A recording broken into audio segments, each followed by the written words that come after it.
되네. 그 고구대. 고구도. 원래. 간단히 용문데. Allô, allô, allô. Ça va? Ah.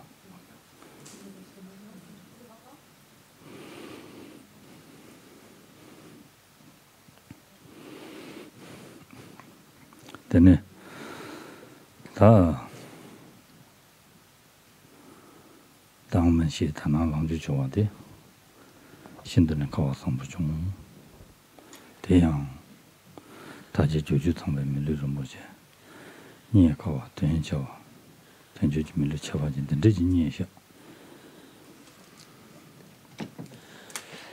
Avoir eu l'opportunité de nous réveiller ce matin, donc après cette nuit, c'est extraordinaire. Et non seulement de nous réveiller, mais de nous réveiller sur la base d'un support qui est ainsi combien disponible, qualifié, et qui recèle une telle valeur.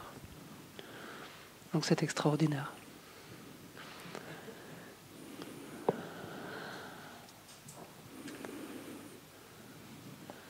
니에 가와르셔.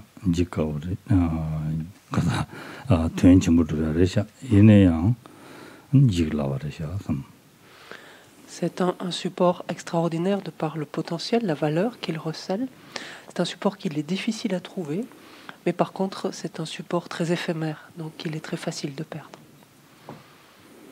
다들 거기 중에 제외 담아 지고 시와서야 돼. 거기 그런 게 들이대요. 그래서 Et il est dans la nature des choses qui relèvent du cycle, finalement. La nature il est dans la nature des choses, tout simplement. À partir du moment où elles sont nées, où elles sont produites, qu'elles déclinent et qu'elles arrivent à leur terme.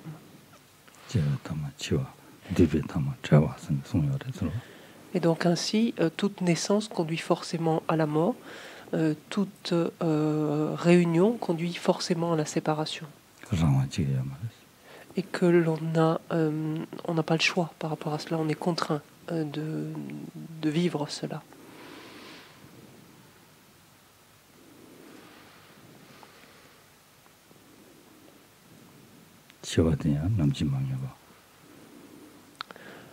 La mort est certaine, par contre on ignore complètement quand elle se produira.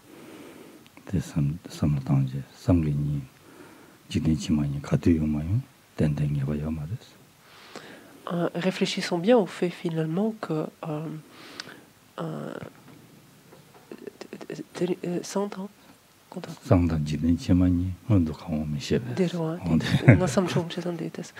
Réfléchissons bien au fait que de demain ou de la vie prochaine, on ne sait pas lequel viendra en premier, lequel nous connaîtrons d'abord finalement.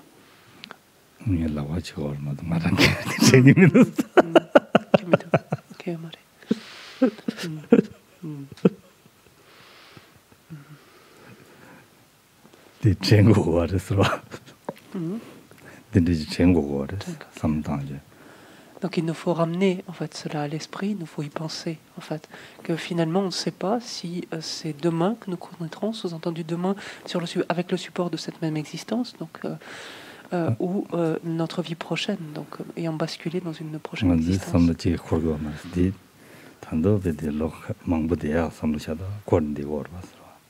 Et c'est ce à quoi il nous faut penser, c'est ce qu'il nous faut ramener à notre esprit souvent. Et pourtant, c'est pas du tout ce que nous faisons en fait. Nous pensons plutôt à notre fort intérieur qu'il nous reste encore quelques années, en fait, voire de nombreuses années encore devant nous. Et ça, c'est notre manière de penser. Alors, enfin, regardons, finalement, soyons honnêtes avec nous-mêmes et regardons comment nous pensons. Et nous allons voir que c'est ainsi.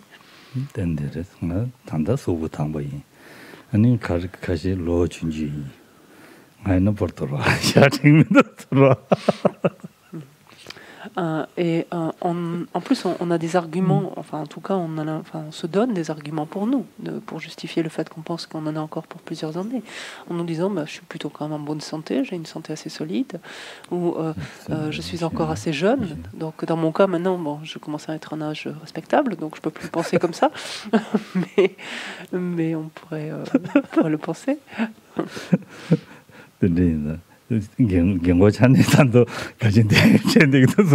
Mais je pense sincèrement en même temps que beaucoup plus avancé en âge, je pense qu'on continuera et je continuerai à avoir ce type de pensée. J'en ai encore pour un petit peu de temps quand même encore. Et ça, c'est une erreur finalement. Cette erreur, c'est de penser ainsi.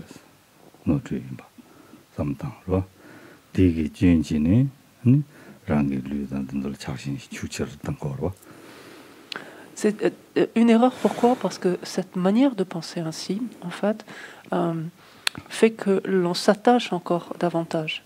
Ça renforce cette idée de permanence, renforce en fait l'attachement que l'on éprouve pour ce corps, l'attachement que l'on éprouve pour cette vie, pour ce qui est relié à nous d'une manière ou d'une autre. Donc ça ne fait que renforcer notre attachement.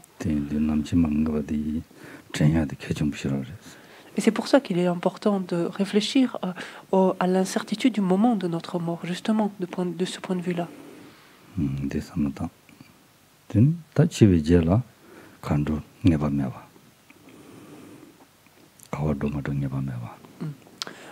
Ensuite, pensons qu'une fois donc, le terme de notre vie arrivé, donc lorsque la mort se produira, nous n'avons strictement aucune certitude quant à notre devenir. En fait, vers où serons-nous propulsés? Ça, nous l'ignorons complètement. Et malgré cette ignorance-là, finalement, nous restons, on pourrait dire, détendus, quand même, insouciants, on pourrait dire, par rapport à ça. Donc plutôt détendus. Et ça, soudain, on va s'en rappeler juste les quelques instants précédant notre mort. C'est ce qui va nous habiter.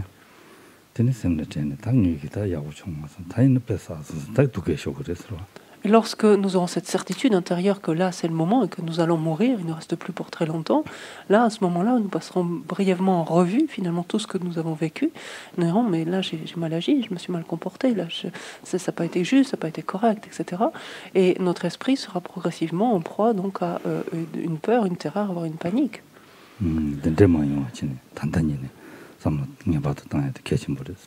C'est pour ça, c'est pour éviter en fait ce type de réaction finalement qu'il est important dès maintenant, alors qu'entre guillemets tout va bien pour le moment, c'est important dès maintenant de penser à cela.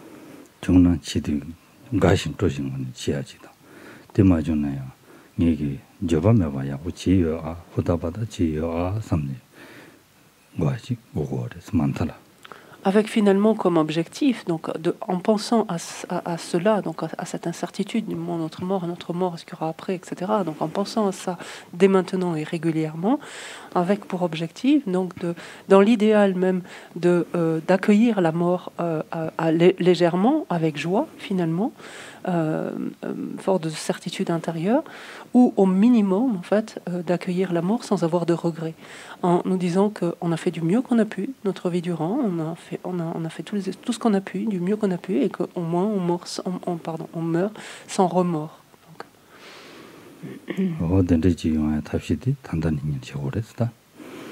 Et ça, finalement, une telle préparation, c'est dès maintenant en fait qu'il faut la mettre en place. Il nous faut la mettre en place. Comment s'y prendre? C'est en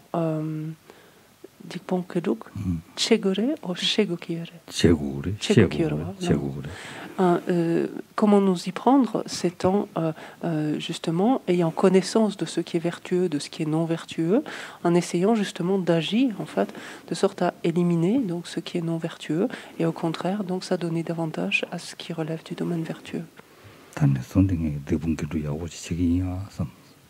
Avec cette détermination à cet instant, de se dire, dès cet instant, je vais être plus vigilant que jamais, justement, à agir dans ce sens, c'est-à-dire en évitant donc des actions non vertueuses et en favorisant des actions vertueuses.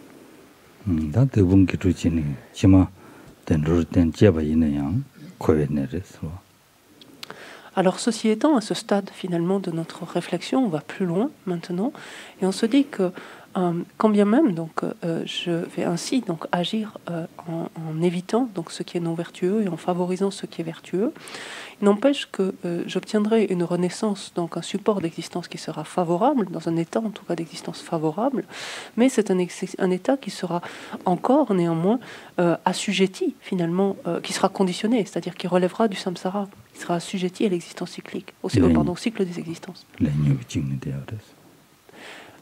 Et ce qui veut dire en d'autres termes que je serai toujours lié à mes karmas et mes perturbations.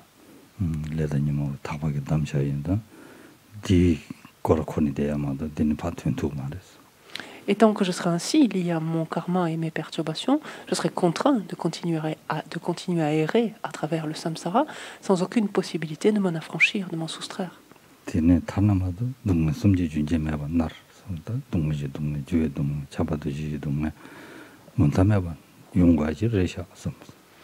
Et c'est alors que s'élève cette détermination que je dois absolument m'en libérer de ce cycle, m'en affranchir, parce que tant que tel ne sera pas le cas, je serai contraint en fait de faire cette expérience incessante, continue, en fait, des trois types de souffrances.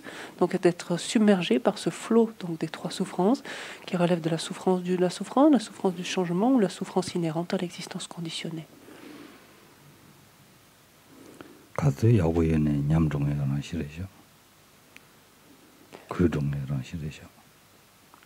Parce que quelle que soit l'expérience qu'il m'est donné de faire, cette expérience forcément, donc sous-entendu aussi plaisante soit-elle, cette expérience est forcément vouée à la dégradation, en fait, au déclin, au changement. Et donc de ce point de vue-là, manque complètement d'essence, ne me procure aucune stabilité finalement en termes d'expérience plaisante. En fait, il n'y a strictement aucune stabilité là-dedans. C'est pourquoi je dois absolument me soustraire du cycle des existences. Je dois m'en libérer. Donc je n'ai pas d'autre option, d'autre choix que cela finalement.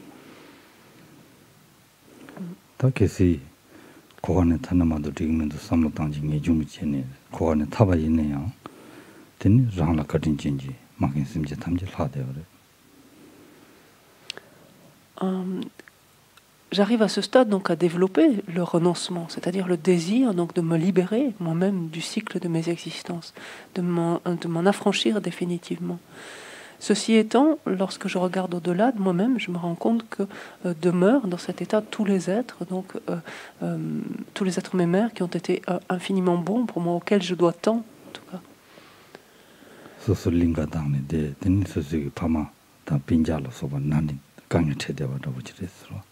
Et cela reviendrait en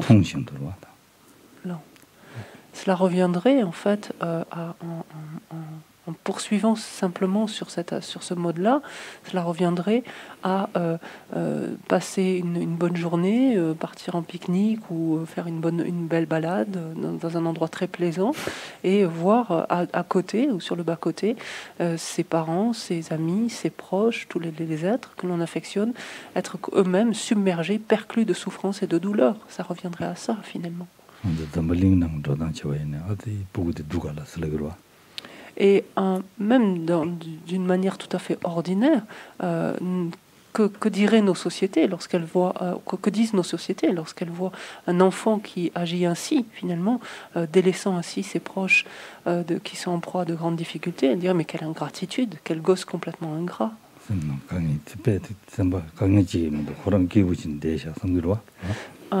Ingrat parce que finalement il ne se soucie que de lui-même, il ne se préoccupe absolument pas des autres, absolument pas des siens, et la seule chose qui le préoccupe c'est se passer du bon temps. Et une telle attitude finalement, c'est-à-dire de simplement poursuivre en fait ce désir de nous libérer nous-mêmes du cycle sans prendre en compte les autres, c'est la même attitude que cela.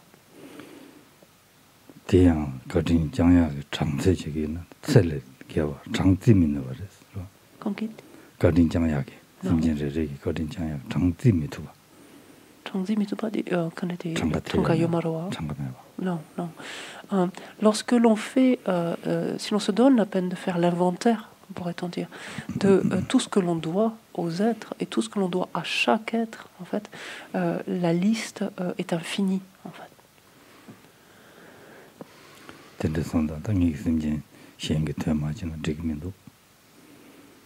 Donc, naturellement, ce que mon esprit à ce moment-là réalise, c'est que au vu de tout ce que je dois aux êtres, je ne peux pas ne rien faire pour eux. En fait, il est impératif. En fait, je suis dans l'obligation finalement d'agir en leur faveur.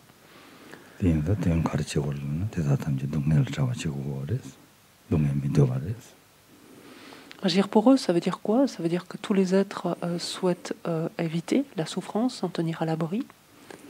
Et c'est ce à quoi l'on va s'employer.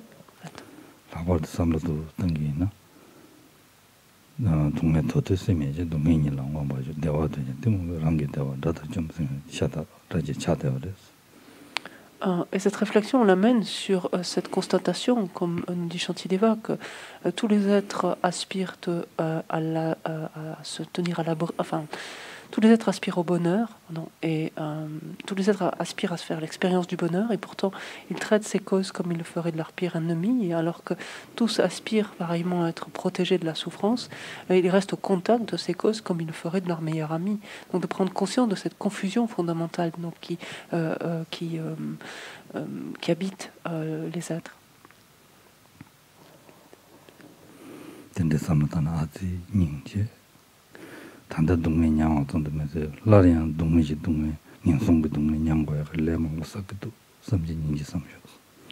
Et lorsque l'on regarde ainsi, donc vivre, agir, fonctionner les êtres, on ne peut être qu'en proie à une profonde compassion à leur égard, en voyant que justement, fort de cette confusion mentale qui les habite, ils continuent donc à chaque instant à accumuler en fait de nouvelles causes de souffrance sous ces trois types, et quelque part se préparent donc autant de destinées défavorables, de renaissances défavorables.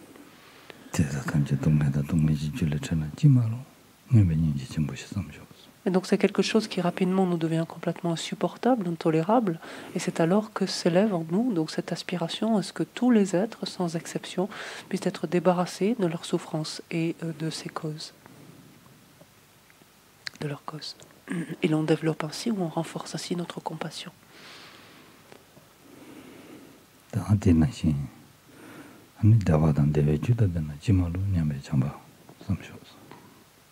Et parallèlement, nous aspirons à ce que tous les êtres éprouvent le bonheur et en rassemblent l'ensemble de ces causes, et ainsi nous renforçons notre bienveillance. Les soustraire à leur souffrance, leur procurer le bonheur, c'est moi-même qui vais m'y employer, qui vais agir dans ce sens.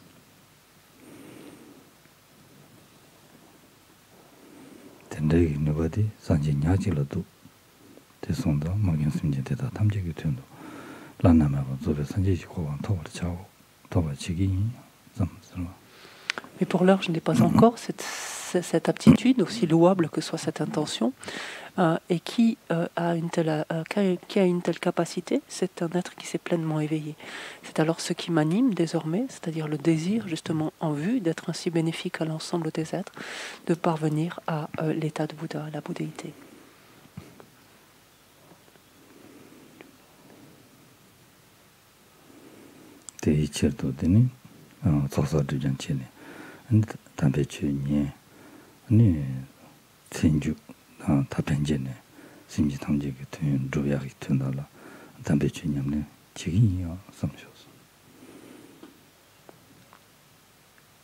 Et en vue de parvenir à la bouddhéité, donc il me faut en fait réunir donc les deux accumulations d'un côté et purifier l'ensemble de mes méfaits.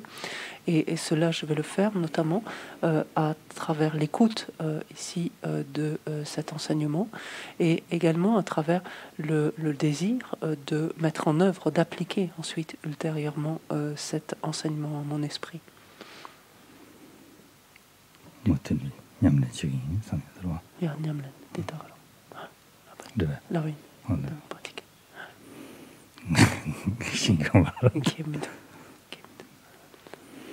Tene tende yin da rangi tundela Tene ngo rangi sawe lama imba la namba jawa shashi tube namba.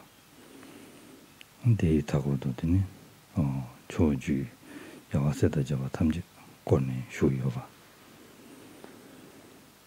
Dei duyindela tene rang ki tsoho chebe. Ta ye yon la fama la sowa. Simchi magi simchi tamji yoba sono tang.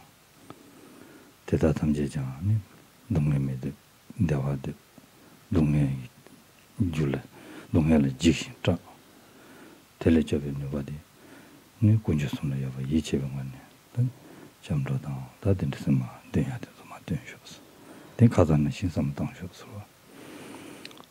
Et en vue justement de réunir ces deux accumulations, de purifier mes méfaits, je vais visualiser à présent dans l'espace devant moi mon maître qui revêt les traits du Bouddha Shakyamuni, mais qui est en essence donc mon maître principal, qui est lui-même entouré de l'ensemble des Bouddhas et des Bodhisattvas, des 10 directions. Et à mes côtés, de part et d'autre, je vais visualiser mon père, ma mère et l'ensemble des êtres, donc de toutes les classes confondues, tous sous forme humaine, qui sont assis donc partout, de part et d'autre à mes côtés. Et considérer en fait les souffrances propres à chacun, considérer l'aspiration que chacun a à se débarrasser de ses souffrances et à être heureux.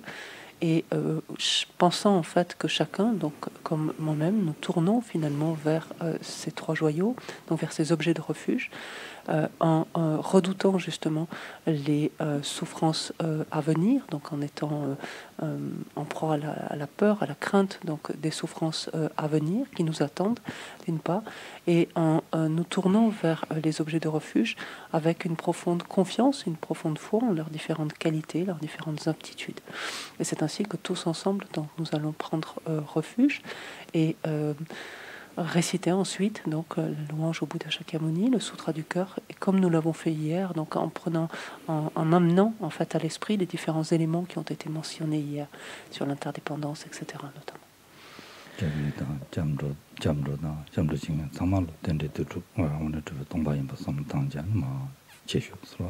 Pensons bien que nous-mêmes qui faisons cette démarche de prendre refuge, l'action même de prendre refuge, avec donc les causes qui font qu'il y a prise de refuge, et ce vers quoi nous nous tournons, vers le refuge, tous ces éléments-là, tous ces facteurs-là sont interdépendants parce que complètement dénués d'une existence en soi.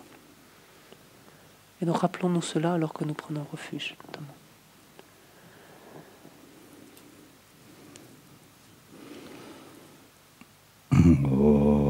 Lama Damba Jamden, Dijin Jaba Jamba Yan, Daba Dore, Sanje Riba Dan Shabso Demba, Dewa Java Jidin Jamba Jivu, Duve Kalo Java, Lana Meva Lada Minam Jitamba Sanje Jamden, Pejawa Shaja Tobala Jazelo, Shodo Jabso Chevo. Maître enseignant, Bhagavan, Tathagata, Arhat, Bouddha. Pardon, on est page 73, excusez-moi. Voilà, pleinement accompli, parfait en connaissance et en bonne conduite, Sugata, connaisseur du monde, insurpassable guide des êtres à discipliner, enseignant de tous les dieux et de tous les hommes. À vous, Bouddha, Bhagavan, glorieux conquérant Shakyamuni, je rends hommage et présente des offrandes. En vous, je prends refuge. Maître enseignant, Bhagavan, Tathagata, Arhat, Bouddha, pleinement accompli. Parfait en connaissance et en bonne conduite, Sugata, connaisseur du monde, insurpassable guide des êtres à discipliner, enseignant de tous les dieux et de tous les hommes. À vous, Bouddha, Bhagavan, glorieux conquérant, Shakyamuni, je rends hommage et présente des offrandes. En vous, je prends refuge. Vous, chef parmi les hommes, à votre naissance, vous avez fait 7 pas sur cette grande terre et annoncé « Je suis suprême en ce monde ». À vous, sage en ce temps-là, je rends hommage. Corps parfaitement pur, forme éminemment noble, océan de sagesse, vous êtes pareil à une montagne d'or, et votre renommée illumine les 3 mondes. À vous, Sauveur suprême, je rends hommage. Vous êtes orné des marques excellentes, votre visage est semblable à une lune immaculée, et votre teint pareil à l'or. À vous, je rends hommage. Pur comme vous, les 3 mondes ne le sont pas. À vous, dont la sagesse est incomparable, je rends hommage. Sauveur à la grande compassion, enseignant qui connaît toutes choses, champ de mérite aux qualités aussi vastes que l'océan. À vous ainsi allez, je rends hommage.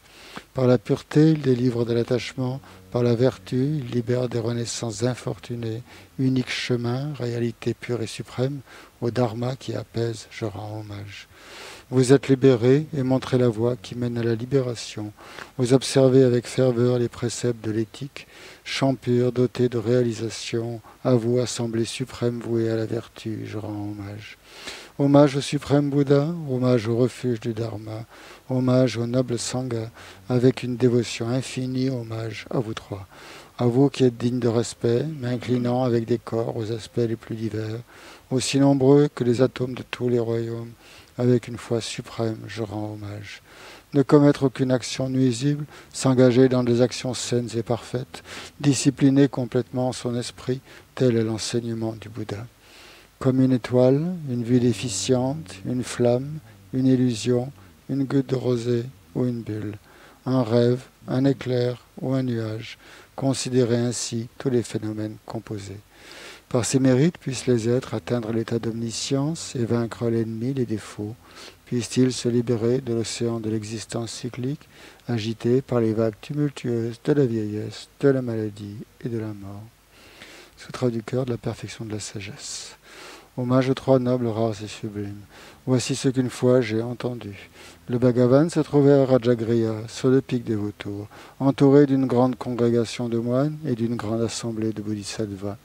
À ce moment-là, le Bhagavan était absorbé dans la concentration sur les catégories de phénomènes appelés perceptions profondes.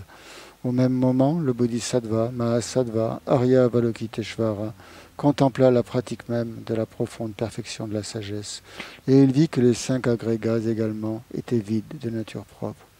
Puis par le pouvoir du le vénérable Shariputra, s'adressant à ces termes au bodhisattva, Mahasattva, Arya Avalokiteshvara, les fils de la lignée désireux de pratiquer la profonde perfection de la sagesse, comment doivent-ils s'y prendre? Le bodhisattva, Mahasattva, Arya Avalokiteshvara répondit alors au vénérable Sharadvatiputra. Shariputra, les fils ou les filles de la lignée qui désirent pratiquer la profonde perfection de la sagesse doivent la considérer de la manière suivante. Ils doivent contempler correctement et à maintes reprises le fait que les 5 agrégats eux aussi sont vides de nature propre. La forme est vide, la vacuité est forme, la vacuité n'est pas autre que la forme et la forme n'est pas autre que la vacuité. De même, la sensation, l'identification, les facteurs composés et la conscience sont-ils vides? Shariputra, ainsi tous les phénomènes sont-ils vacuités? Ils sont sans caractéristiques. Ils ne naissent ni ne cessent, ne sont ni souillés ni non souillés, ni déficients ni parfaits. En conséquence, Shariputra, dans la vacuité, il n'y a ni forme, ni sensation, ni identification, ni facteur composé, ni conscience, ni œil, ni oreille, ni nez, ni langue, ni corps, ni mental, ni forme, ni son, ni odeur, ni saveur, ni objet du toucher, ni phénomène mental. De l'élément de l'œil, et ainsi de suite, jusqu'à l'élément du mental et l'élément de la conscience du mental, il n'y a pas d'élément. Il n'y a ni ignorance, ni élimination de l'ignorance, et ainsi de suite, jusqu'à il n'y a ni vieillissement et mort, ni élimination du vieillissement et de la mort. Et à l'avenant, il n'y a ni souffrance, ni origine de la souffrance, ni cessation, ni voie. Il n'y a ni sagesse transcendante, ni obtention, ni non-obtention. Shariputra, ainsi, puisqu'il n'y a pas d'obtention, les bodhisattvas se fondent-ils sur la perfection de la sagesse, et ils demeurent en elle, l'esprit, sans voile et sans peur. Et comme ils sont passés bien au-delà de toute erreur, ils parviennent au stade final du nirvana. C'est en s'appuyant sur la perfection de la sagesse que tous les Bouddhas des 3 temps, eux aussi, font naître pleinement l'insurpassable éveil, parfaitement accompli. Aussi le mantra de la perfection de la sagesse, le mantra de la grande connaissance, le mantra auquel rien n'est supérieur, le mantra égal à l'inégalable, le mantra qui apaise à jamais toute souffrance, doit être reconnu comme véridique car il ne trompe pas. Voici le mantra de la perfection de la sagesse. Tayata gate gate paragate parasamgate bodhi soha. Shariputra, c'est ainsi qu'un bodhisattva, Mahasattva, doit s'exercer à la profonde perfection de la sagesse. Puis le Bhagavan sortit de sa concentration, Éloi le Bodhisattva, Mahasattva, Arya Avalokiteshvara, en disant « Bien, bien, ô fils de la lignée, il en est ainsi, il en est bien ainsi.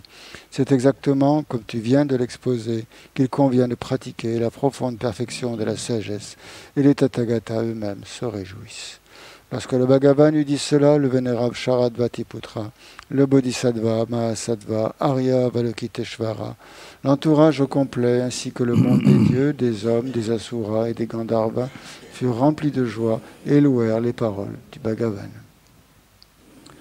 Prière à la déclinée au visage de lion.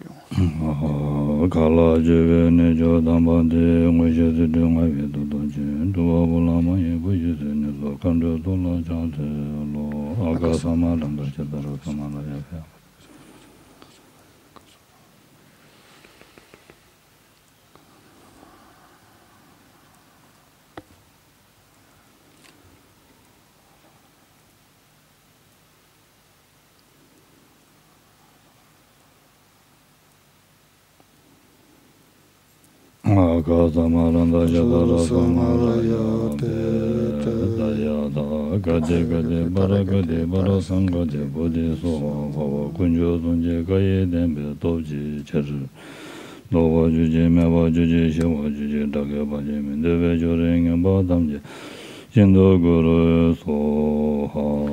Puisse la multitude des 80 000 obstacles être dissipés, puissions-nous être séparés des conditions adverses au Dharma, puissent tous les plaisirs être en accord avec le Dharma, puisse le bonheur parfait et tout ce qui est de bon augure régner ici et maintenant.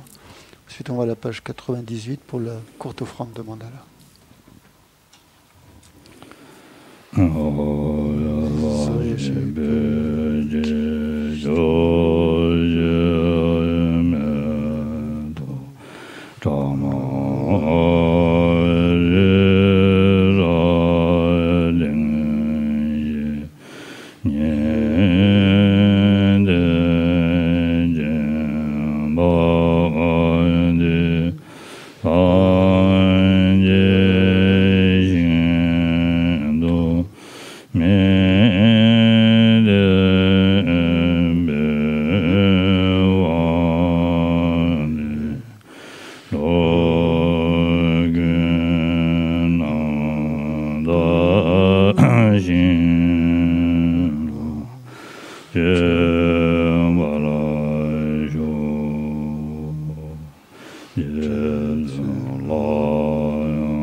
Sangye Chotan. Ouais. Ah, j'ai oublié. Peut-être. Oh, Sangye Chotan, Toji Jonara, Janchu Badu Dani Kapsuchi, Sagi Jinso Jive Sonanje, Rola Vendir Sangye, Luba Jo. En le Bouddha, le Dharma et la Sangha, jusqu'à l'éveil, je prends refuge. Grâce aux deux accumulations réunies par l'écoute des enseignements, puisse devenir un Bouddha afin d'être bénéfique à tous les êtres. En le Bouddha, le Dharma et la Sangha, jusqu'à l'éveil, je prends refuge. Grâce aux deux accumulations réunies par l'écoute des enseignements, puisse devenir un Bouddha afin d'être bénéfique à tous les êtres. 야야녀더라.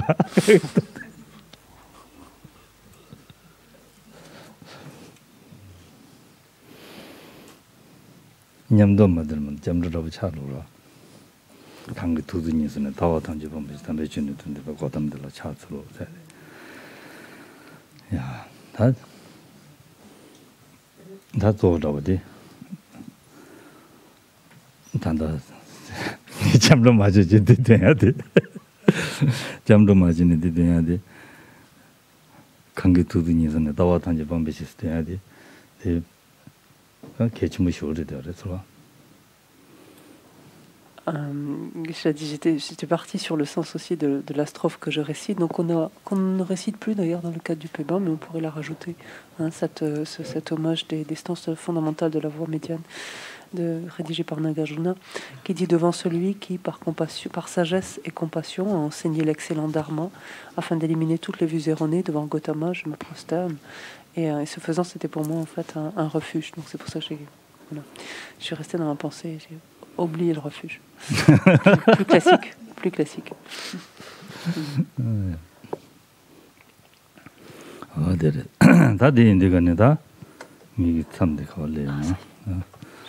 다 가당은 다 전주심기 저발 롭지가나 누구 너 레버레스 봐 델레냐니 저발 롭지들라다 서브젝트 오브지 칼로르다 디임바다 돼 Tanta di sabji sumpala sumpate 당부도 당부들라 데로지 숨제 뭐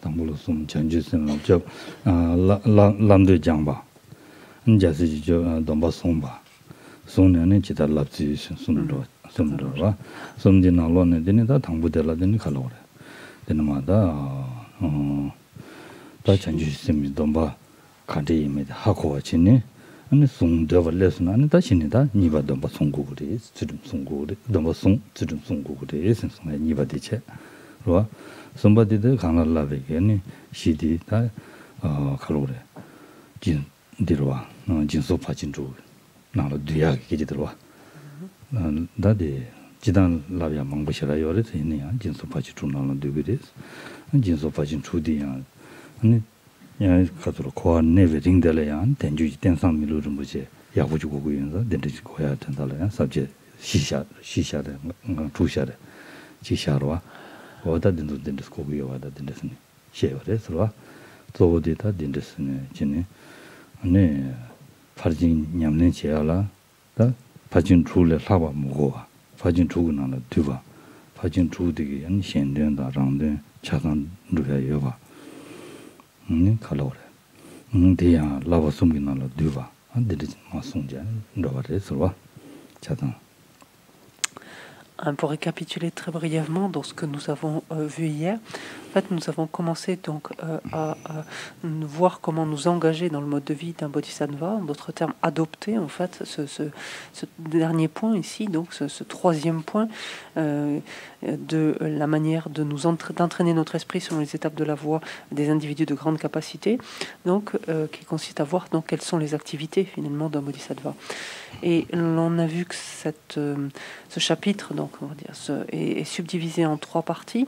Nous en sommes arrivés à la 3e partie qui consiste à voir en quoi consistent les étapes de l'entraînement, donc dans justement ces activités d'un bodhisattva. Et cette partie-là est elle-même subdivisée en 3 sections. On a vu donc d'abord la nécessité de cultiver le désir de nous entraîner au précepte d'un bodhisattva, donc faire naître cet intérêt en quelque sorte pour les vœux et en essayant de comprendre en quoi est-ce qu'ils consistent. Dans un deuxième point ensuite, c'était prendre les vœux eux-mêmes et s'attacher à les préserver, donc préserver de l'éthique d'un bodhisattva en d'autres termes ici. Et le troisième point, pardon. Et le troisième point consiste, une fois que l'on a pris les vœux, à voir comment nous entraîner. Donc ensuite, finalement, et ici, comment nous entraîner, ça revient à évoquer finalement les 6 perfections.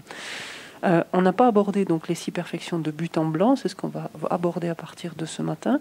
Mais ce que l'on a vu en préambule finalement à ces 6 perfections, c'est les 3 points qui étaient la base de l'entraînement, de voir que les 6 perfections incluent toutes les pratiques d'un bodhisattva. Et il nous reste à voir maintenant les étapes de l'entraînement proprement parlé, qui sera donc consistera en la description de chacune des perfections. Étant entendu que, comme base de l'entraînement, de voir que finalement l'ensemble de ce Mahayana se résume, le Mahayana sous-entendu du véhicule des sutras encore une fois, se résume dans ces 6 perfections, et que ces 6 perfections, on pourrait dire, résument ou condensent l'ensemble de la pratique d'un bodhisattva, ce sens que afin de parvenir à l'éveil, un bodhisattva a besoin de pouvoir disposer d'une succession donc de renaissances favorables, de renaissances disponibles et qualifiées. Et la pratique des 6 perfections, justement, lui permet cela, lui permettent de s'assurer en fait des supports d'existence ainsi disponibles et qualifiés pour évoluer, donc continuer à évoluer jusqu'à l'éveil.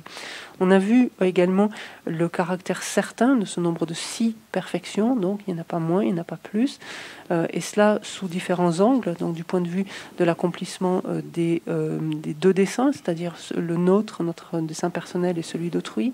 On a vu également cela sous l'angle de l'obtention des renaissances supérieures, sous l'angle des 3 entraînements supérieurs, etc. Et c'est là où nous en sommes arrivés, donc hier soir.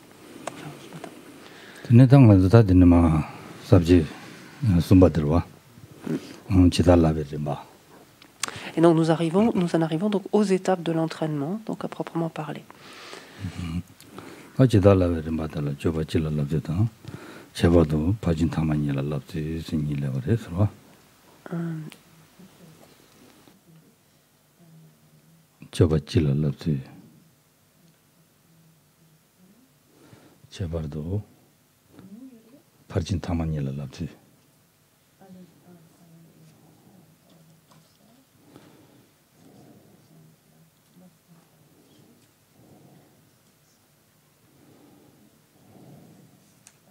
Normalement, en fait, cette section est subdivisée en 2. Donc, je n'arrive pas à voir dans ce plan, qu'on va finir par refaire, parce que ça ne va pas. Donc, en fait, normalement, à ce stade, on est... comment s'entraîner aux pratiques des bodhisattvas. Et non, alors, l'entraînement, les étapes de l'entraînement, c'est 1, comment s'entraîner aux pratiques générales des bodhisattvas, et ensuite, comment s'entraîner aux 2 dernières perfections, en fait. Voilà, plus spécifiquement. Donc je ne vois pas. Alors, quand on dit comment s'entraîner aux pratiques générales des bodhisattvas, les 6 perfections sont évoquées et, dans ce premier cadre-là, et les 2 dernières étant évoquées plus succinctement, dans la mesure où elles seront évoquées de façon très détaillée ensuite, dans comment s'entraîner aux 2 dernières perfections. Voilà.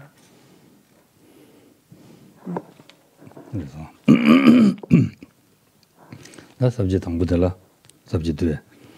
Tu ne dis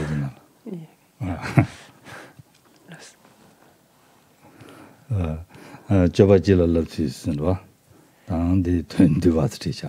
The 20 watt page you are visiting. The Kayam. Manager, that Jabajila lapsis. Jabajila lapsis, the Carres Lanada, the Talta, Jimbe Pagin, the 20 Pagin, the 7 Pagin, 20 Pagin, lapsis soon or donc, si l'on considère ici le premier point. Kangi. C'est-à-dire que subjet est.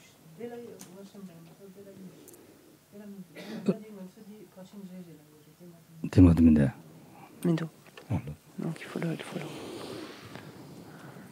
Yeah. Non. Dans le premier point qui consiste à comment nous entraîner aux pratiques générales des bodhisattvas, on va voir comment s'entraîner à la générosité, comment s'entraîner, donc sous-entendu, à la pratique de la perfection de la générosité.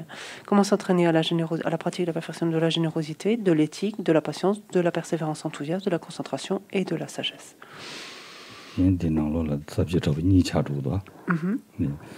rangi sanji chue member chebe chir parchina lawa che niwa di shenju member chebe do shila lawa.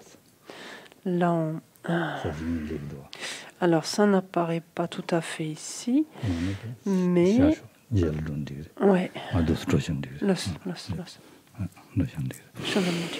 어디레스 다든데 인디가는 다 진배 파진을 라 인디가는 다 담보 진배기 어디 가르래서 담아 된 거래서. Entrons à présent plus avant donc dans chacune de ces perfections. La première chose donc relative à la perfection de la générosité va être d'en définir sa nature. En d'autres termes, qu'est-ce que c'est la générosité? Donc quelle est la nature de la générosité?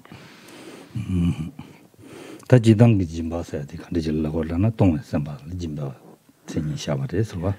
d'une façon générale, quand on parle de générosité, qu'est-ce qu'on entend par là? En fait, il s'agit d'un acte mental qui est la pensée de donner, en fait.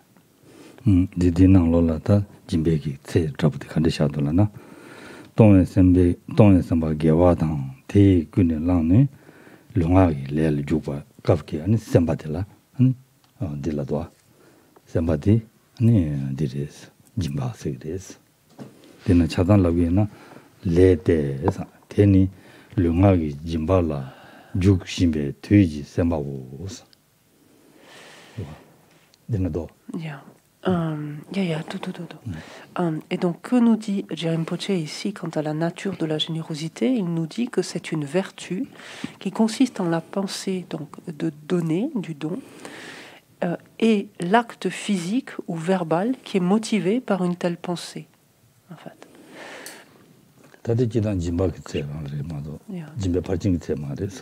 Alors ça, à nouveau qu'on soit clair là-dessus, ça c'est ce qui définit la générosité. C'est pas ce qui définit la perfection de la générosité. C'est pas la définition de la perfection, c'est la définition de la générosité, simplement. samladana tsedabu shagi na chanyu semdang korsu mimi be ngang wa donsem teni lunga gi chawala jube kabji sem jimba ki lunga gi chawala jube kabji semba de don semba karjeso 자발을 주베 같이 semballan다 동에 semba슬는 디로 대단 대왕만에 동에 semba슬는 디로. Si l'on voulait donner une définition de la perfection de la générosité, pour contrebalancer, on dirait que c'est dire ainsi, c'est on peut le tourner en français pour le mettre en l'envers. Karisna gewa yang tagaranje parchin di jimbe parchin yang gewa. Ci sono dei chic la vaina. Gewa de jarna digre. C'est une vertu qui est la pensée du tout. On peut dire ainsi, c'est une vertu qui est la pensée du. Si pour reprendre la même tournure, c'est une vertu qui consiste en la pensée de donner et l'acte physique ou verbal qui est motivé par cette pensée, dans un esprit qui est imprégné de bodhicitta et qui appréhende les trois cercles de la vacuité. En fait. Voilà. Vous y êtes là, ça va? C'est discret, alors dites oui fort ou non, mais... Voilà, c'est ça. Voilà. Ce que je n'entendais pas. Donc c'est une vertu qui consiste en la pensée de donner, ou du don, et ainsi que l'acte physique ou verbal qui est motivé par cette pensée, en fait, dans un esprit qui est imprégné, en fait, de bodhicitta, et qui appréhende les trois cercles de la vacuité.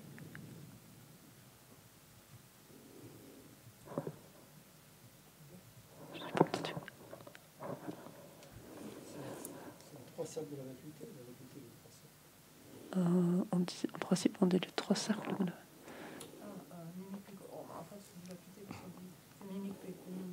Korsum mimeba.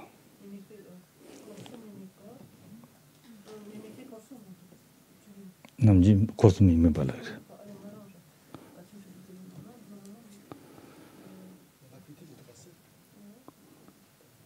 La vacuité des trois cercles. Donc. Mais oui, oui, Christian, effectivement, on peut dire les trois cercles de la vacuité, mais non. Enfin.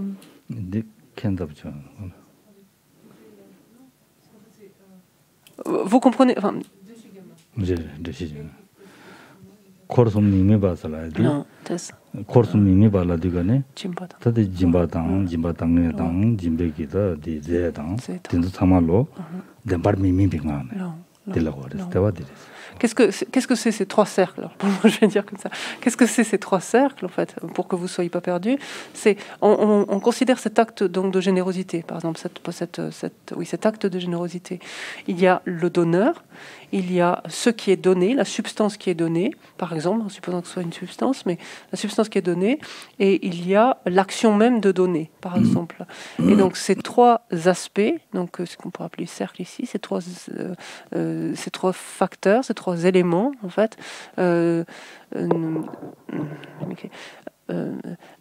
pour le dire simplement, n'existent pas en soi, en fait, c'est-à-dire sont non objectivables. Le terme en tibétain, ce sera ça, mimikpa, c'est-à-dire qui ne peut pas être non observable, en fait, littéralement on dit.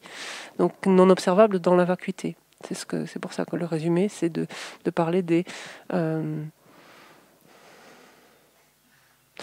Ça dépend comment... Oui, enfin, ça dépend comment...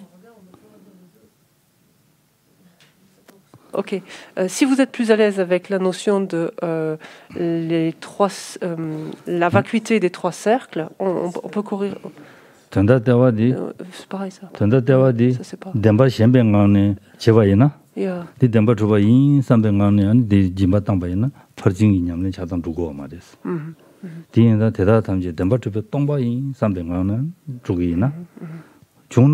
또거레스 디모존에 ngarandu ngone tembato tongbai konang ngone chuba tawani me samji jumatabu sambengane jimbatangina ndugores chanju simbadan. Ce qu'il faut comprendre ici, et c'est ça foncièrement l'essentiel par rapport à une telle pratique, pour que cet acte de générosité devienne une pratique de la perfection de la générosité.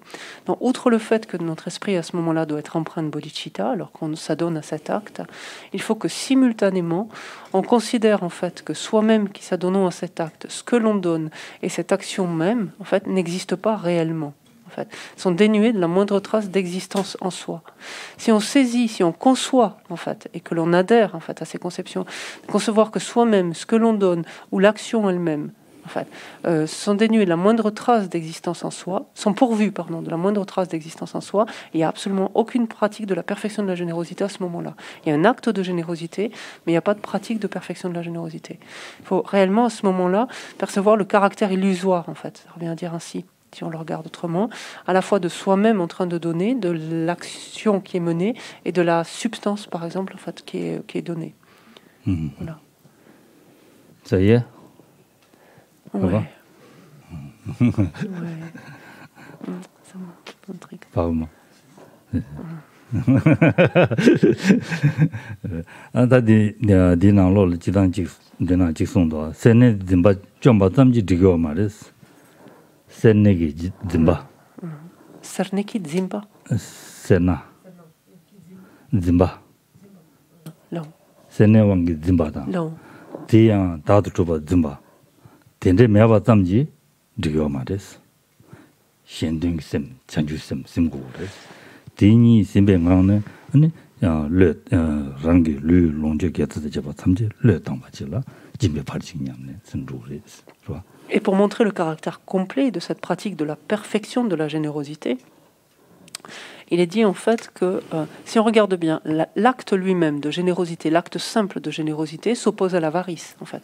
Puisque de toute évidence, on ne peut pas donner quelque chose si l'on est en proie en fait, à de l'avarice. fait. Donc l'acte même de générosité contrecarre en quelque sorte l'avarice. Le fait de concevoir justement que soi-même en train de donner ce que l'on donne et l'action elle-même n'existe pas réellement, sont dépourvus d'une existence en soi, s'oppose en fait à la conception de l'existence en soi.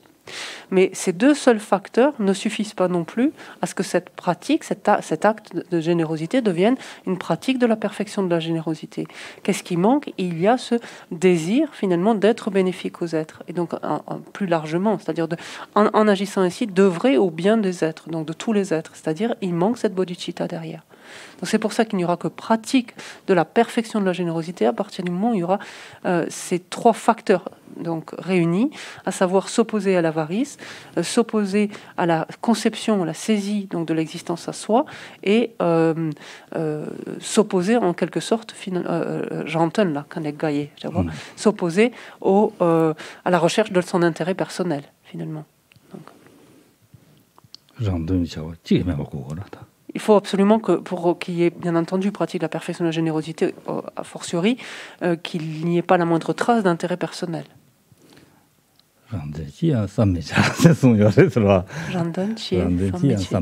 Ne pense pas, c'est donner sans le sentiment, sans la moindre retenue ni le moindre sentiment de perte, donc, en fait, et sans la moindre retenue, c'est-à-dire sans escompter quelque intérêt personnel.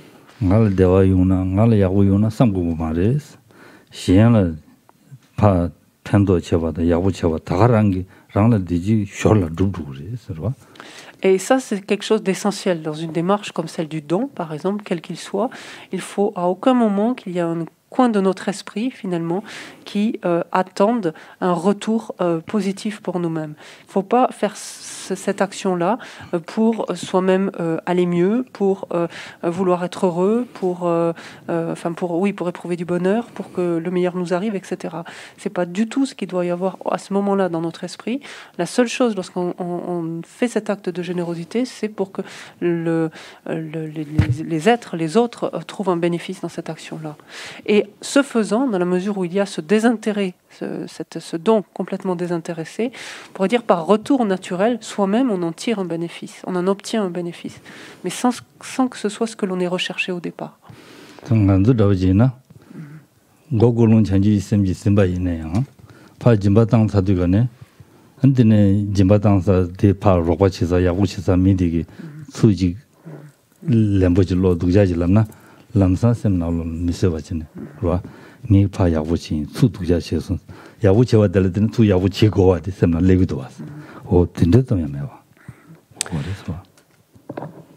Et regardons en fait objectivement, honnêtement, comment est-ce que nous faisons, comment est-ce que nous procédons quand nous faisons un acte de générosité.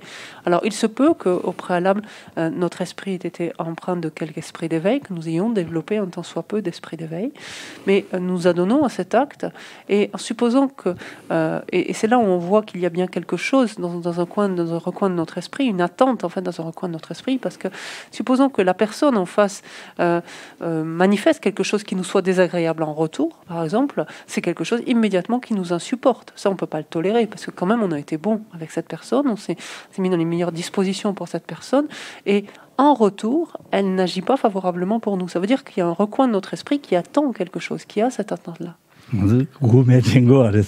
Alors qu'on pense qu'on est tout à fait désintéressé quand on donne.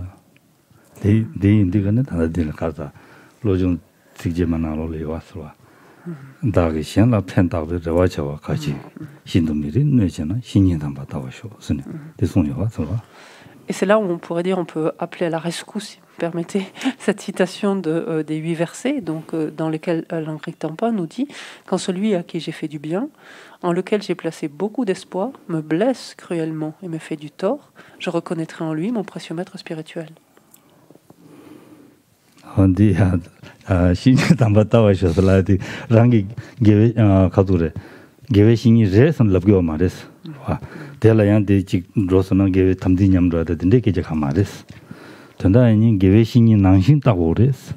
ngala jimba yangsa lamnge di teharan chagudu samje dagore seware.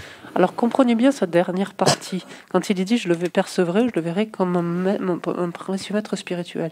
Il ne s'agit pas soudainement, on pourrait dire, d'acquérir un nouveau maître spirituel. C'est-à-dire, du jour au lendemain, on ne va pas considérer cette personne comme notre maître spirituel et voilà, lui faire des offrandes, se prosterner, faire tout ce qu'on veut devant.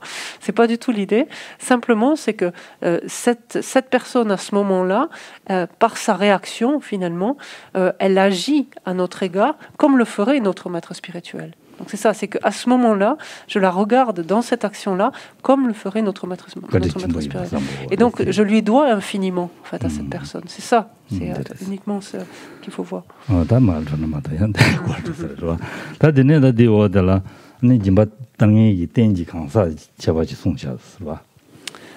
Ensuite, ce qui est envisagé, c'est...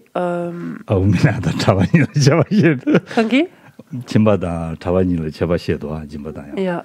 Tabe Chuji Jimbadaya, Aumena Kimba, Chimbagian, Longju Jimbadaya.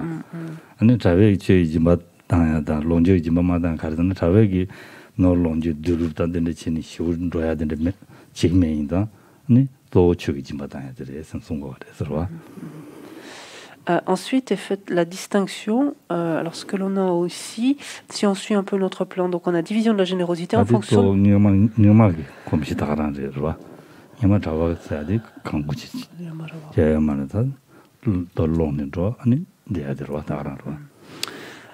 Donc la division de la générosité en fonction de celui qui pratique. Et ici, donc, le Rinpoche, les maîtres donc, du Lamrim, font cette distinction ici entre des personnes laïques et des personnes ordonnées. Et expliquent finalement que les personnes ordonnées, je veux dire en français, les personnes ordonnées, donc que ce soit des bodhisattvas ou ceux qui apprennent, donc dans ce sens, mais les personnes ordonnées ne sont pas tenues de faire des dons matériels, littéralement, c'est ce qu'il explique, et que les dons matériels finalement seraient plus réservés aux personnes laïques. Ça, alors c'est délicat à dire, donc là, actuellement, ce qu'il faut comprendre derrière, et ça il faut voir que c'était dans un contexte donné, donc à des époques aussi où les personnes ordonnées n'avaient pas de moyens, ne disposaient que de leur robe, pour ainsi dire, et n'avaient pas d'autres biens matériels. Et elles ne sont supposées d'ailleurs ne posséder que leurs 3 robes et leur bol à aumône. Donc, fut une époque où voilà, nombre d'entre elles ne possédaient en effet que cela. Pourquoi Rinpoche insiste là-dessus? Enfin, oui, pourquoi précise-t-il cela? En fait, c'est parce que une personne ordonnée qui n'a pas déjà de moyens au départ matériels, si elle-même donc est invitée à faire des dons matériels pour accroître sa pratique de perfection de la générosité, va devoir utiliser beaucoup de son temps finalement pour acquérir ces différents biens, en fait, ce qui nuira en quelque sorte donc à sa propre pratique, en fait, à ses études, à sa propre pratique. Donc c'est la raison pour laquelle il est dit que le don en fait d'une personne ordonnée est le don du dharma, préférentiellement. Voilà. Et que de ce point de vue-là, les laïcs étant eux-mêmes, comment on pourrait dire, déjà impliqués en fait dans une vie matérielle, donc sont plus en mesure de réunir en fait des biens matériels, et que c'est de cette façon-là que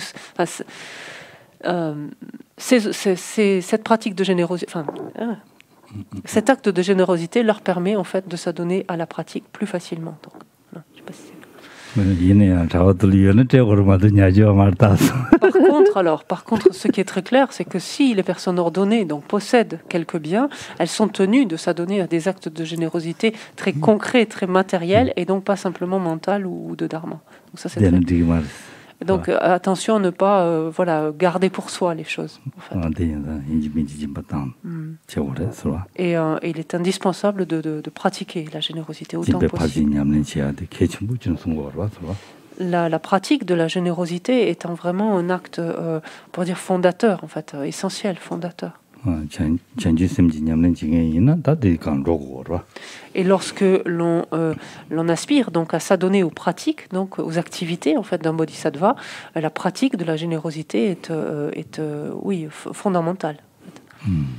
nga chöki jimba chigi yoma tonga longyo jimba chigi me malasirwa Kangi, Chöki Jimba. nga topdang de chöki jimba chigi ma de me donda jimba de ma dasirwa. Donc faites attention d'une façon plus large pour toutes les personnes ordonnées, mais de pas penser ah non, moi mon ressort en termes de pratique de la générosité, c'est simplement de dispenser le dharma, des conseils, des choses comme ça, et sans me préoccuper du reste. Attention. Donc là vous n'êtes que deux, donc personne ordonnée. Et donc j'ai personne d'autre à qui pouvoir le dire là, c'est dommage.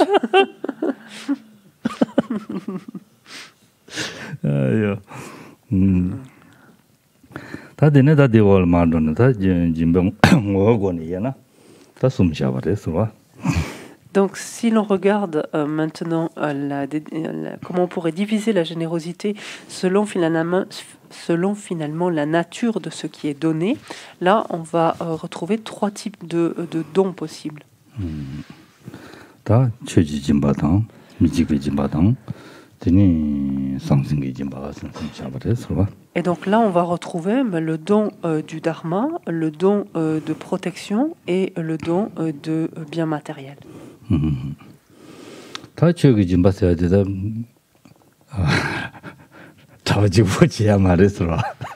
Donc, entendons-nous bien à ce sujet, quand on parle de don du dharma, le don du dharma n'est pas strictement réservé aux personnes ordonnées, on s'en fout. Tout le monde, quiconque a quelques connaissances donc, du dharma, est habilité finalement à donner, à faire ce don du dharma.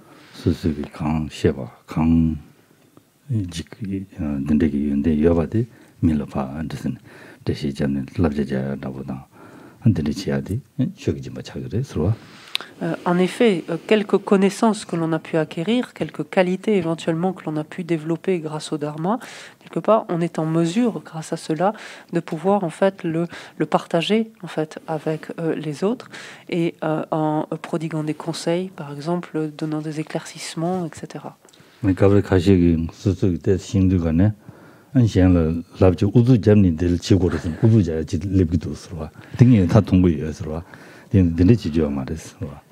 il n'y a pas pour autant lieu d'évangéliser tout le monde non plus. C'est pas parce qu'on a quelques connaissances qu'il faut absolument le dire à tout le monde, le faire partager et convaincre absolument tout le monde.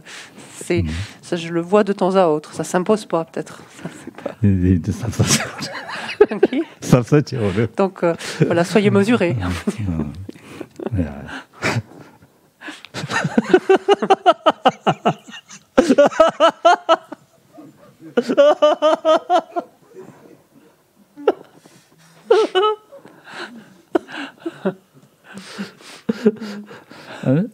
다 샤바디야 셰루 셰당다보데다 단지 라인 바스와 체주 참고해야 돼. 공동전주 심지 심고야 당. 되니 코스 미미 봐서 뭐 당고야 당.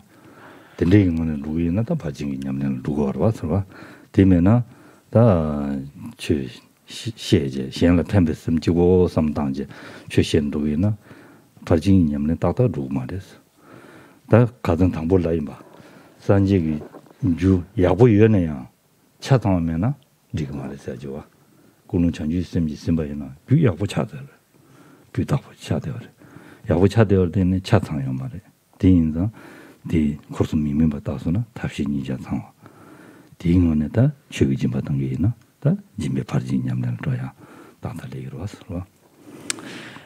Et soyez, rappelez-vous, en fait, soyez attentifs lorsque vous dispensez donc par exemple des conseils, vous partagez certains conseils, donc qui relèvent ici du don du dharma, de bien amener à votre esprit cet esprit d'éveil, de faire s'élever dans votre esprit cet esprit d'éveil, et également de prendre en compte donc la vacuité de chacun des trois éléments, donc des trois cercles, des trois éléments, à savoir donc vous-même, ce dharma qui est prononcé. Donc en termes de contenu, et l'action même de l'exprimer, de l'énoncer, et de penser en fait que cette action, vous la faites de manière complètement désintéressée, en cherchant simplement à être bénéfique aux êtres, donc aux êtres, pardon.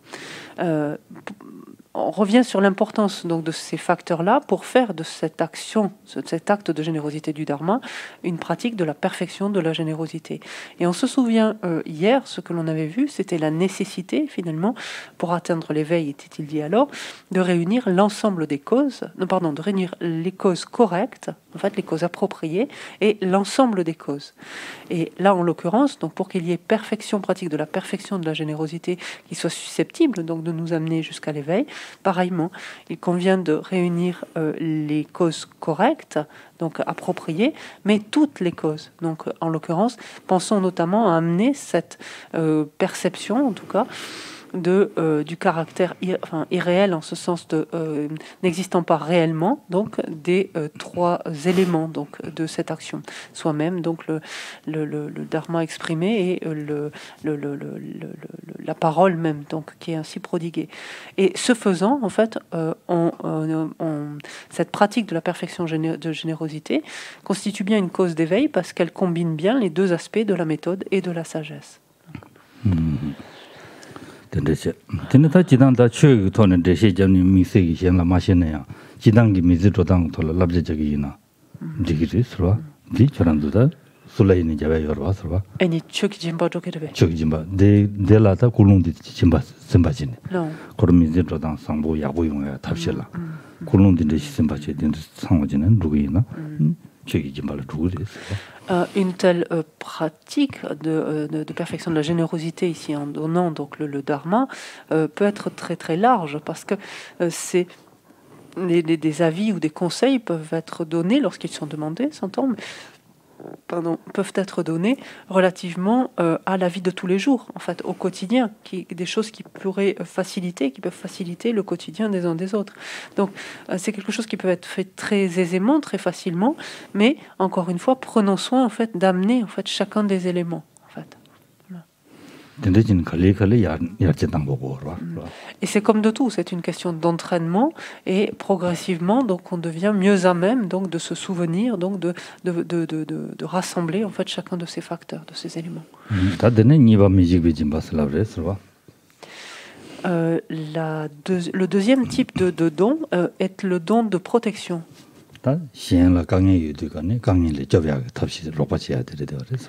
Donc, en l'occurrence, ici, c'est sortir finalement, aider les êtres à se sortir de situations périlleuses, en quelque sorte, ou inconfortables.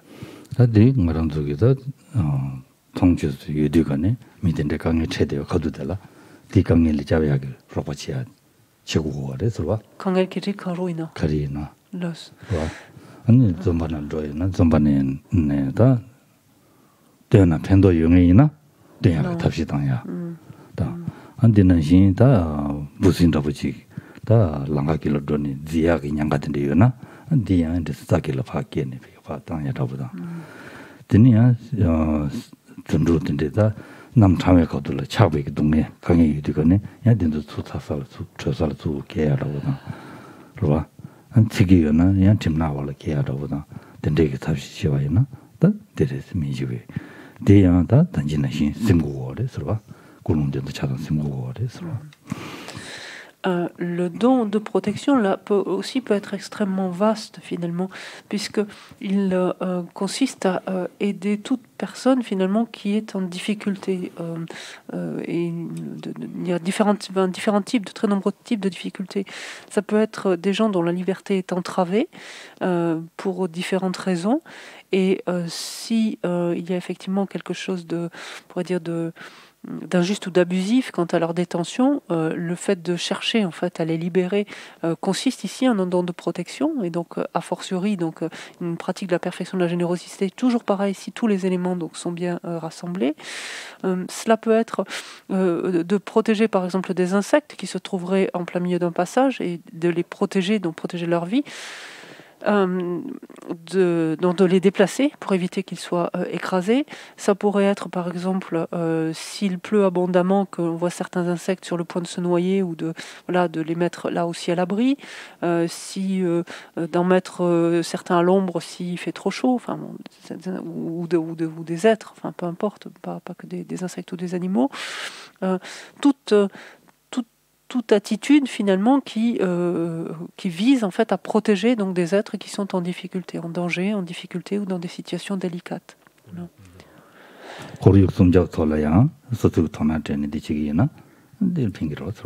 Et dès lors que notre esprit est imprégné donc de bodhicitta au départ et que l'on appréhende en fait le caractère illusoire, c'est-à-dire dénué d'existence en soi de nous-mêmes faisant cette action, de cette protection finalement que l'on prodigue et l'action même qui nous permet de la prodiguer, lorsque l'on appréhende le caractère illusoire de tout cela, alors oui, il y a une action qui devient très puissante finalement et qui relève qui consiste en une pratique de la perfection de la générosité. Venons-en donc au don matériel. Et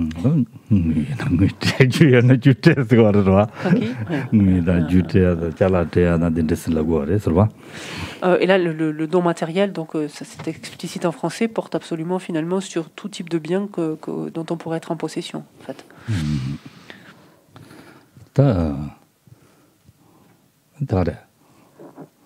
Écrage. 지단다 짐바세야데 인지미 주노롱조 미세기 고야요 말했어. 니 골롱기토네 짐바 지야다 되는 방법 여러 봤어. 파체예키. 짐바당 삼라당야다 되는 여러. 알았어.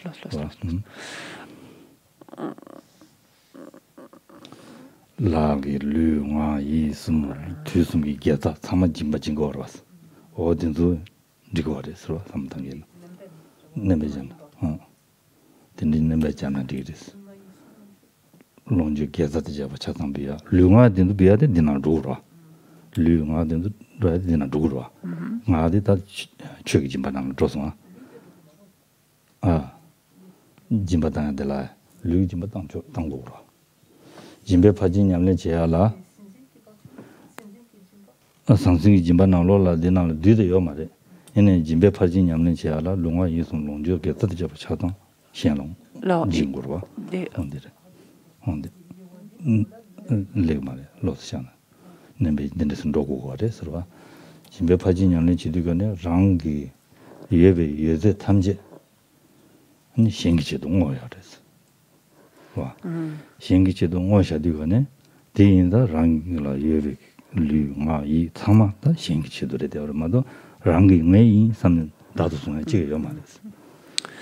en fait, bien que cela ne rentre pas finalement dans les différentes divisions que l'on vient de voir, on peut considérer on considère que la pratique de la générosité, et donc perfection en fortiori de la générosité ici, est beaucoup plus large que cela. En ce sens que c'est tout ce dont on dispose finalement que un bodhisattva, ou donc quelqu'un qui pratique en fait ces activités d'un bodhisattva, est censé se défaire. On est censé, un bodhisattva, ou un être qui pratique ainsi, est censé se défaire d'absolument tout ce qu'il dispose, puisque ça, il l'a mis en fait au service des autres. Il le met à la disposition en fait des autres. Et il s'agit donc de son corps, il s'agit de ses biens, et il s'agit de toutes ses vertus des trois temps. En fait. Donc, ce qui importe, c'est de lutter, contrecarrer contre ce sentiment que quelque chose nous appartient à nous et est à nous. Enfin, c'est pas tant nous appartient à nous, mais que l'on est les seuls à pouvoir en disposer, en fait. Ces choses-là, il faut penser qu'on les a données, en fait, aux êtres à partir du moment où on a pris, en fait, ces vœux de bodhisattva. Et donc, on doit les placer à la disposition de l'ensemble des êtres. Notre corps, nos biens et nos vertus. Donc, ça va beaucoup plus loin encore que cela.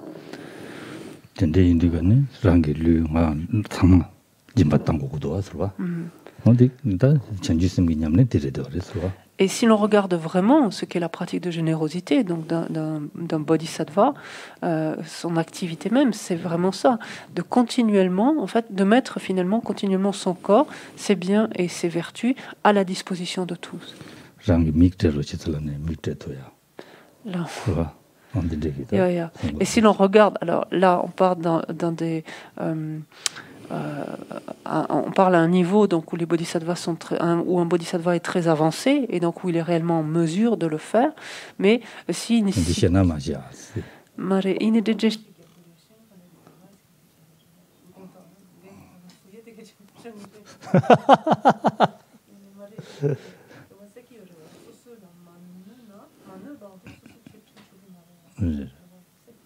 rangi semla mane pado rangi semla nyala di wadala dilegire rajidan dendes progress ani ngarandu tanda jibu tamaba garchi gorelana loyi tone jangadire esne de wadale. Alors, ce qu'il faut bien comprendre ici, c'est qu'à un stade de, on pourrait dire, d'apprenti bodhisattva, en fait, donc, dans lequel on pourrait se trouver éventuellement, à ce stade-là, on est invité à faire don de son corps, ses biens et ses vertus, au moins de manière mentale. C'est-à-dire pour commencer à entraîner en fait notre esprit. Il ne s'agit pas à ce stade-là de donner son corps ou quelque partie de son corps que ce soit. Ça n'a strictement aucun sens. Donc, mais d'entraîner en fait notre esprit à ce qu'on donne en fait toutes ces choses que l'on dispose. Pour ensuite, une fois qu'un bodhisattva donc, est parvenu à un certain stade, donc, cela ne l'affecte d'aucune façon de devoir donner son corps ou une partie de son corps. Donc l'exemple cité par Geshe-la tout à l'heure, c'était si la situation impose qu'il donne un œil, par exemple, un bodhisattva donnera son œil sans que cela ne l'affecte de l'impact d'une manière ou d'une autre. Donc on comprend bien que tant que cela affecte notre esprit, l'impact, ça veut dire qu'on n'est tout simplement pas en mesure de faire cela concrètement. Voilà, il y a pas de... La question se pose même pas. En fait. Voilà.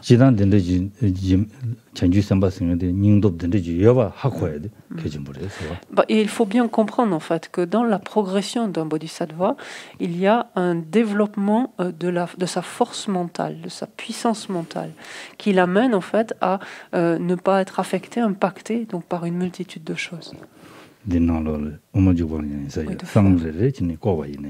Sam? Sha. Non. Semnala dunge mewa. Lula dunge yorwa. Semnala dunge mewa chini jin tunge.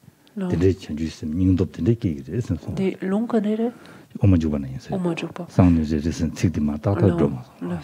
Et par exemple, Chandrakirti évoque dans l'entrée au milieu cette générosité d'un bodhisattva qui a un certain stade est en mesure de nourrir, par exemple, une quantité importante d'êtres en fait, on pourrait dire, je sais pas, ça fait bien, découpant en fait, arrachant, mais découpant des petits bouts de sa chair en fait pour donner à manger en fait à des êtres autour de lui.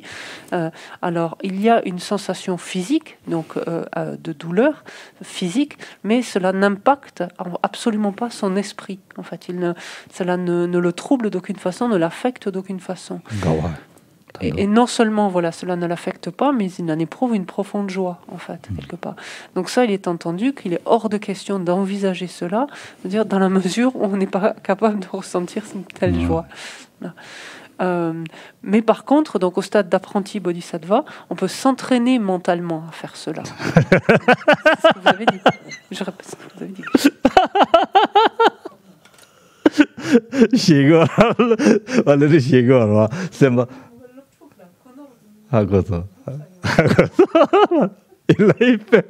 Je l'ai dit que j'avance sur des œufs.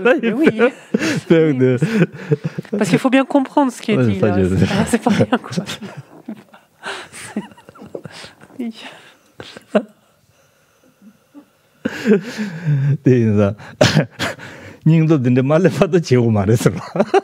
Donc, encore une fois que ce soit clair, tant qu'on n'a pas cette force, cette puissance mentale, c'est même pas la peine d'envisager de faire cela concrètement. Il est hors de question de parler de ça concrètement. Et donc justement, tout le propos de l'apprentissage, c'est d'acquérir une telle force mentale, en fait, un tel courage, une telle énergie mentale. Et une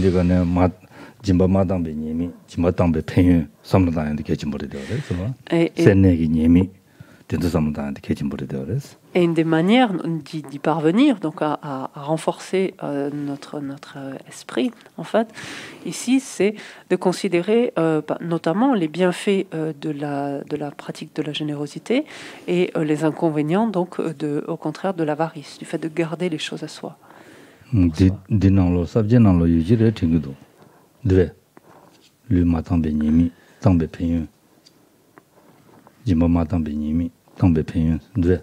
sabjana ngene sabja mangu shu legi durwa tadi nyemi songyore sarwa nyemi khare songyore lamna ngarandu sena chini sungje degi na nyang song songya Pour brièvement évoquer certains inconvénients de l'avarice, l'inconvénient majeur est que de garder ainsi toutes les choses à soi fait qu'on crée ainsi donc des karmas non vertueux et qui sont à l'origine donc de renaissance dans des états infortunés. Yidak la sopa, tu vois. Yidak. Surtout comme en tant qu'esprit avide, notamment. 다와 좀 송바 따르선 지송도 되되 다 데르다 된들 심니데 저 말레스 류 미상와다 도와 되도 류 미상와레 되니 리사원은 지 여종에 직종에 랑시레 직종에 랑시레 심송도 된데레 라마사원이네 요마레 대단한 라마다는 매와선데 텐데 두주브레 랑신시 주바 말에 그래도 되나로 되나 응수 텐데 두르 자면도 마도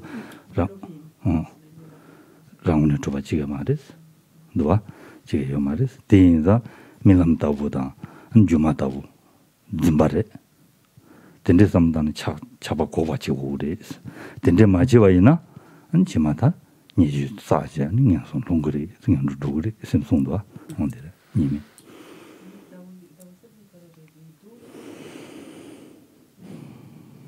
다와드메도 Rinpoché, ici, donc par rapport aux méfaits, notamment donc de l'avarice, cite, enfin en tout cas s'appuie sur un passage donc du Sutra de la clarté de la lune, dans lequel il est dit qu'on considérera que justement pour nous aider à contrecarrer en fait cette avarice et en nous en montrant ses inconvénients, il nous dit on considérera que le corps est impur et que la vie est changeante comme un torrent de montagne. Et que tous deux, sont soumis en fait, sont sous le coup en fait du karma, sont soumis au pouvoir en fait du karma. Que tous deux sont dépourvus d'un soi indépendant et qu'ils sont en fait trompeurs de la même manière que l'est un rêve ou une illusion. Et pardon.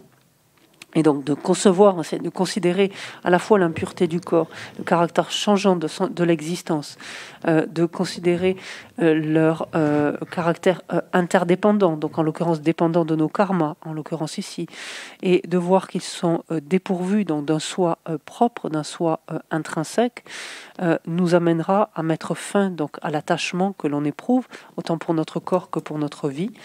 Et le Rinpoché, donc s'appuyant toujours sur ce sutra, nous dit faute de quoi on tombera donc sous l'emprise donc ici de l'attachement, d'un très fort attachement, donc de l'avarice, de ne pas vouloir se séparer de l'un ou de l'autre. Et l'on accumulera donc de nombreux méfaits qui nous mèneront donc vers des états d'existence infortunés. Et donc ça pour comme inconvénient en fait, comme inconvénient pardon de l'avarice.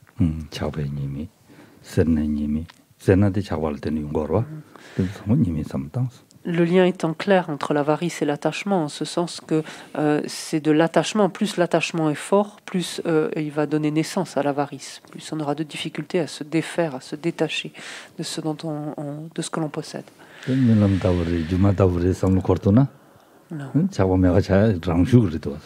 Et il est évident que si l'on arrive à voir ces différentes choses auxquelles on est si attaché, si on arrive à les voir comme des rêves, comme des illusions, leur caractère diaphane finalement fait qu'on n'a plus grand-chose à s'attacher. En fait, ça se fait naturellement, ce détachement.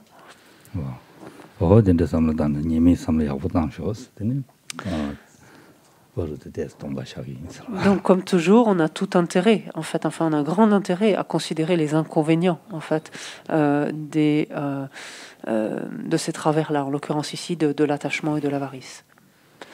Et l'on va faire une courte pause. Une courte pause. Une pause, petite pause. Jusqu'à minuit.